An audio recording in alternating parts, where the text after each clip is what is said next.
मित्रांनो, एंडसेम एक्झाम देण्यासाठी आपल्याला आपला पेपर पण छान लिहिता आला पाहिजे. सो चांगला पेपर लिहिला तर किंबहुना कधी कधी असंही होतं की आपण चांगला पेपर लिहिला तर मोकळ्या हाताने पेपर चेक केला जातो आणि आपल्याला चांगले मार्क पडून जातात आणि कधी कधी फुल लिहून सुद्धा मार्क पडत नाही कारण आपलं प्रेझेंटेशन चांगलं नसतं. सो प्रेझेंटेशन हा इंजिनिअरिंग मध्ये सुद्धा खूप महत्वाचा पार्ट आहे. सो पेपर प्रेझेंटेशनच्या छोट्या छोट्या टिप्स मी आज देणार आहे. 2 मिनिटात त्या समजून घ्या, त्या फॉलो करा. बघा, प्रत्येक तुमच्या पेपरमध्ये तुम्हाला 5-10 मार्काची ग्रोथ नक्की दिसेल. मित्रांनो, पहिली तर सगळ्यात महत्वाची गोष्ट आपलं अक्षर चांगलं आपण काढणं गरजेचं आहे. यस, आणि प्रेझेंटेशन करण्यासाठी चांगल्यात चांगलं लिहिणं गरजेचं आहे. तुम्ही म्हणता सर आमचं अक्षर चांगलं आहे नाही आहे, प्रयत्न करा जेवढं चांगलं करता येईल तेवढ्या प्रकारे. त्याच्यानंतर सेकंड येतं, अक्षर चांगलं काढताना तुम्ही पेपर लिहिताना जेल पेन वगैरे वापरा. जेल पेननी काय होतं, अक्षर चांगलं येतं. बॉल पेन वापरू नका, बॉल पेनने अक्षर तेवढं चांगलं येत नाही. So gel pen is best option. Clear? Second option तुम्हाला सांगितला. नंतर पेपर जेव्हा आपल्याला सुरुवातीला भेटतो तेव्हा चांगल्या अशा समस्याच्या ह्या बाजूला एक रेष मारा, इकडे एक रेष मारा. बरोबर? या साईडला काय लिहिणार, क्वेश्चन नंबर, इकडे त्याच बीट लिहिला ABCD. सो या पद्धतीने करा. आपल्याला आता पुरवणी भेटणार नाही, पुरवणी म्हणजे सप्लिमेंटरी, पण आता उत्तरपत्रिकाच मोठी आहे. ओके, सो डोंट वरी. पण ते एक एक रेष मारा, इकडे कडेला एक रेष मारा, म्हणजे ते बॉक्स मध्ये एकदम प्रॉपर दिसेल. ही एक सेकंड गोष्ट चांगली फॉलो करा. यस.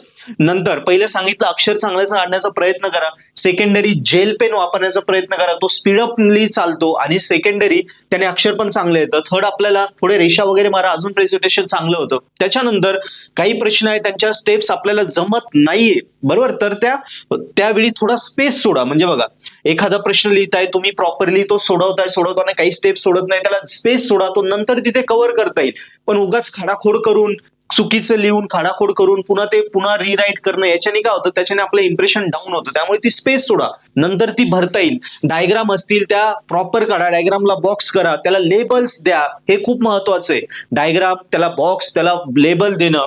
नंतर आपल्याला कुठे नाही समजलं, कुठला प्रश्न जमत नाही, तिथे जागा सोडा. ए आणि बी जमलाय, सी नाही जमत आहे, जागा सोडा, तो नंतर कव्हर करता येईल. ओके, का?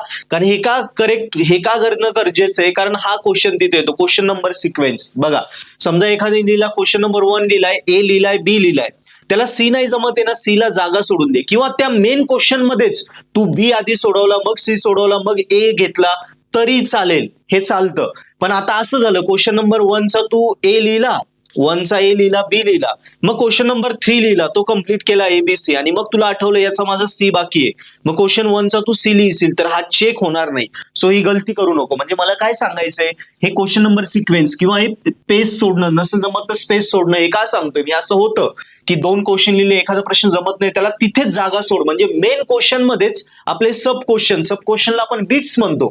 सो मेन क्वेश्चनच्या अंडरच तुमचे बीट आले पाहिजे. एखादा बीट नाही जमत, जागा सोडून दे. आणि तू म्हणजे सर जागा राहून गेली, मला नाही शेवट जमला तर माझं इम्प्रेशन बॅड होईल, काही होत नाही, ते जाऊ दे, जागा जाऊ दे. पण त्या क्वेश्चन नंतर पुढचे क्वेश्चन आले आणि त्याच्यानंतर त्या क्वेश्चन मधला सब क्वेश्चन आला तर मग तो शक्यतो चेक करत नाही शिक्षक. ओके, सो त्यामुळे ही चूक करू नको. या गोष्टी क्लिअर झाल्या? यस. नंतर अजून मला सांगायचंय, खाडाखोड जास्त करू नको. चुकलं एखादीच रेष मार, बारीक बारीक गोष्टी आहे पण या खूप महत्वाच्या आहेत. तू म्हणजे सर मी 10वीचा पेपर नाही देते, निबंध नाही लिहिते, तसं नाहीये बाळा.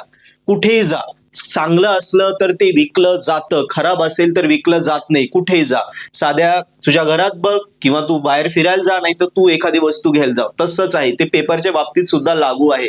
चांगलं असेल तर विकलं जातं, तर ते फॉलो करावं लागतं. तू 10वीला असो, इंजिनिअरिंगला असो किंवा कुठेही असो.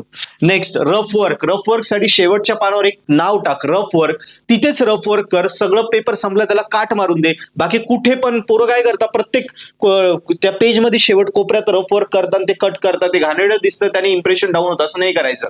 लास्ट पेज फक्त रफ वर्क साठी वापर. पॉइंट वाईज आन्सर लिही. आधी पॉइंट इन लिस्ट कर.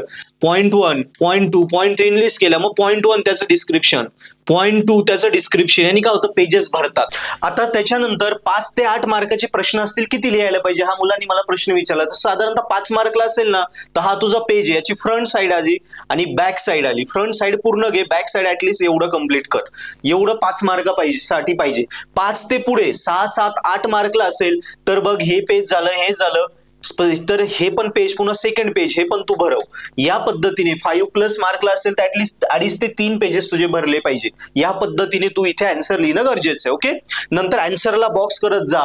जे न्यूमरिकल क्वेश्चन असतं त्या आन्सरला बॉक्स कर, डेरिव्हेशनचे जे फॉर्म्युले असतात त्यांना बॉक्स कर. ओके, या पद्धतीने मित्रांनो तुला टिप्स फॉलो करायच्या, जेणेकरून या टिप्स फॉलो केल्या तर तुझं चांगलं प्रेझेंटेशन होईल, तुला चांगले मार्क पडतील.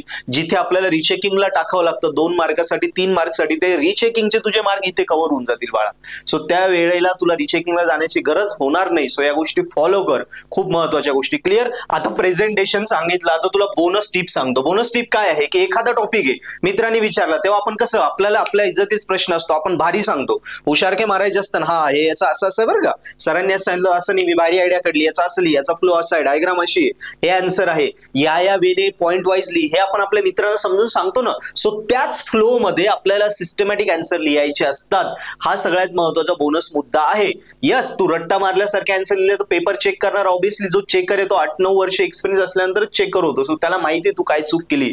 सो ती गोष्ट अवॉइड करायची. Systematic flow wise conceptual answer लिही, तुला 8 पैकी 8 मार्क सुद्धा भेटतील. सो खूप महत्वाचा हा पॉईंट होता. सो मित्रांनो, पेपर प्रेझेंटेशनच्या छोट्या छोट्या गोष्टी मी सांगितल्या, रिवाइज करून देतो. हँडरायटिंग चांगली करा, जेल पेन शक्यतो वापरा, त्याच्यानंतर खाडाखोड करू नका, खोडायचं तर हे करा, कुठे जागा एखादा प्रश्न असेल जगत स्पेस सोडा, रफ वर्क शेवटच्या पानावर करा. ओके, त्याच्यानंतर पॉइंट वाईज लिहा, question number sequence properly follow करा, डायग्राम प्रॉपर काढा, त्याला लेबलिंग करा, नंतर टाइम नसेल तर तो प्रश्न नंतर कव्हर करा, आन्सरला बॉक्स करा. या 10 गोष्टी मी सांगितल्या, या प्रॉपरली फॉलो करा. आणि 11वी गोष्ट, ते आपल्याला लाईन पण मारायची आपल्या उत्तरपत्रिकेमध्ये जेव्हा पेपर भेटण्याच्या आधी. या गोष्टी फॉलो कर, बघ तुला इतका चांगला रिझल्ट तुझ्या प्रत्येक पेपरमध्ये 4-5 मार्क अपेक्षेपेक्षा जास्त पडलेले असतील. क्लिअर? सो मित्रांनो, व्हिडिओ आवडला असेल नक्की कमेंट करा. डाऊट असतील एक्झाम बद्दल, काही प्रश्न असतील लिहा, आम्ही त्याच्यावर पण सोल्युशन देऊ. आणि अभ्यास करताना अजूनही purple at application subscription affordable आहे, ते घेऊन तुम्ही अभ्यास केला तर नक्की तुमच्या या एंड सेम एक्झाम मध्ये कुठलाही विषय असो, तो गोल्डनला असो किंवा त्या विषयाला तुम्हाला अवघड जातोय किंवा त्या विषयाला आउट ऑफ मार्क घ्यायचे, वर्गात पहिले यायचंय किंवा क्लास टॉपर व्हायचंय, पर्पल ॲट ऍप्लिकेशन वरून अभ्यास केला तर नक्की तुम्ही स्कोरिंग कराल. सो प्रत्येक विषयाचे 12 ते 15 मार्काचे व्हिडिओ लेक्चर प्रत्येक युनिटमध्ये फ्री आहेत, ते बघा. डेमो लेक्चर, पेपर पॅटर्नचे व्हिडिओ प्रत्येक कोर्समध्ये एक फोल्डर आहे, पेपर पॅटर्न आणि IMP, त्यात पेपर पॅटर्नचा व्हिडिओ, स्ट्रॅटेजीचा व्हिडिओ फ्री आहे, तो बघा. आवडला तर कोर्स सबस्क्राईब करा, त्यावेळी अभ्यास करा. बघा तुम्ही एंड सेम मध्ये वर्गात पहिले आहात. थँक्यू.